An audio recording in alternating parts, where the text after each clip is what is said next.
Hey VC, Plastic Eric here, Plastic Soundwave Call, here for another amazing edition of Collection Connection, the game that's just an excuse to talk about music. It's a game I play with my brother Bryce over in Good Show Ponsonby. Um, it's a game where I have an album, he makes a connection to it in his to an album in his collection, then I make a connection to that album in my collection, and we've been doing that now for about 2 years. And you guys guess what the connection is. Nobody got the connection this week. It happened to be that Greta Van Fleet's Starcatcher and Blur's album, Ballad for Darren, both came out on July 21st, 2023. So that was the connection between those two albums. So without further ado, let's get on with it.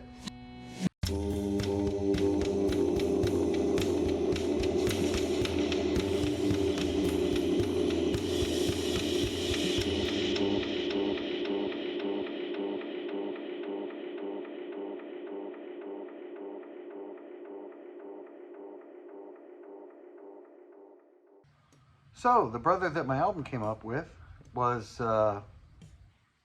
Blur's The Ballad of Darren. Decent album. It's a little bit weird because I'm more of a Gorillaz fan than a Blur fan. I know a lot of people at Sacrilege, but I've heard some Blur before. To be honest, it was only song number 2 that I heard for a long time. And that kind of got played out. Woohoo. So I listened to this one. I tried to listen to it with open ears. It was all right. The song that stood out for me was Barbaric. I like that song a lot on it. Again, interesting, a band that got their name from a list that their record label approved. And so, yeah, I got a buddy behind me here helping me out. Tim Tam again. It's going to be one of those videos.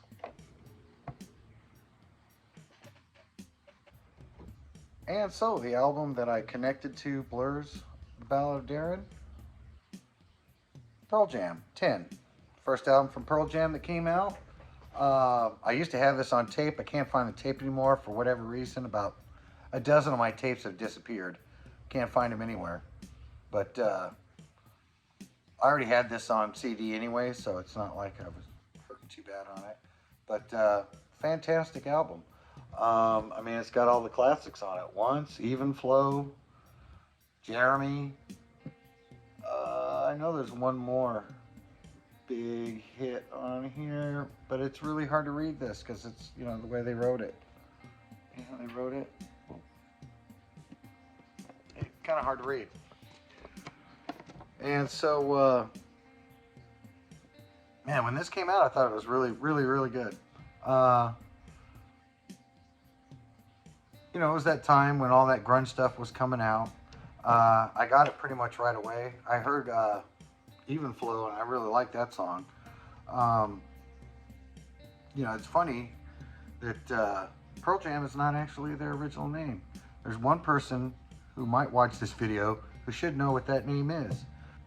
And so, yeah, the album cover is famously all of their hands joined together. I think I know the album had a bigger picture. I think the CD makes it all fold out.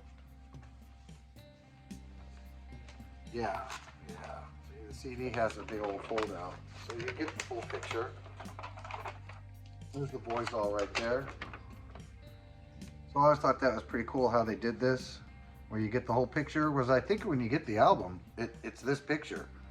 And this thing seems to be about the right size for that anyways. So it seems like they just took the original vinyl artwork and then just shrunk it down so it would fit. Like so.